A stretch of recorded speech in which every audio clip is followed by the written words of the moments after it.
Welcome to my channel. In this session, we will discuss the basic concepts of compound interest. If you recall the discussion we had in the introductory session, we have discussed that in compound interest, interest is calculated not only on the principal but also on the interest accrued. The interest is added to the principal at the end of each period to arrive at the new principal for the next period. You can see here the first year 1000 is the principal, 10% if I assume the rate, so 10% of 1000, 100 is the interest, so the total amount is 1100. So for the second year this 1100 becomes principal, 1000 plus interest. Now 1100, 10% is 110, so the amount at the end of second year will be 1100 plus 110, 1210. This 1210 will be the principal for third year. On that 10% will be 121. So the total amount at the end of third year will be 1331. Suppose if I have to calculate for fourth year the principal will be this 1331. Right? So that is about the scheme of compound interest. If you observe here, the interest value and also the total amount year after year follow geometric progression or not. You can see here the interest first year 100, second year 110, next 121 and so on. You can see it is 1.1 times, it is 1.1 times. Is it not in geometric progression? Geometric progression means that you are multiplying every time with the same number, rather the ratio between any two consecutive terms will be same. You see the total amount 1100, 1210, 1331. Is it not again every time 1.1 times? Yes, they follow geometric progression. Now what are the basic formulae we have? In compound interest, to calculate the total amount, the formula is A means total amount, P into 1 plus R by 100 whole power n. As you know, P is the sum, R is the rate of interest, n is the number of years. Now, if I need only interest, only compound interest means this is the total amount. Total amount means both principal and interest. If I need only interest, it is nothing but amount minus principal. This is the amount minus principal. So these are the formulae when interest is compounded annually. Interest compounded annually. At the end of every year, if it is compounded. What if interest is compounded half yearly? The formula is P into 1 plus R by 200 whole power 2n. That is, you can see R by 100 whole power n when it is compounded annually. Half yearly means R by 200 whole power 2n. If it is quarterly, yes, P into 1 plus R by 400 whole power 4n, because a quarter is 1/4 of a year, right? Suppose if I ask you monthly, we can say P into 1 plus R by 1200 whole power 12n.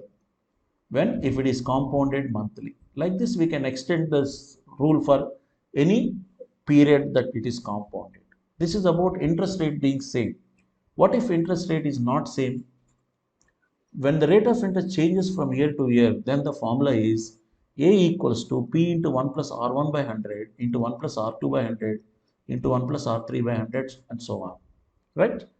Okay. And one more important point is, what if interest is compounded infinitely? We have discussed formula for annual, formula for half yearly, for quarterly.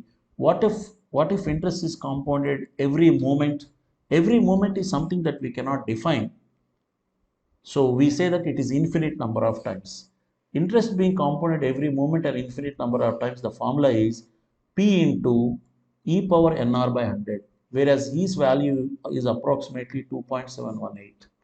N is the number of years, R is the rate of interest, right? So these are few important formulae in compound interest. Now let's solve a question.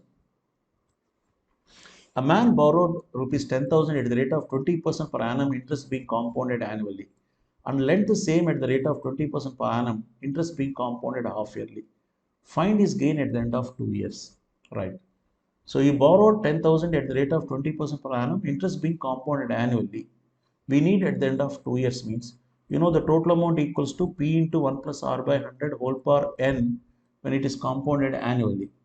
So here 10,000 into 1 plus 20% whole square, it will be 10,000 into, this is 1 plus 1 by 5, 6 by 5 whole square, 6 by 5 whole square is 36 by 25, 25 400s, 36 into 400, 14,400.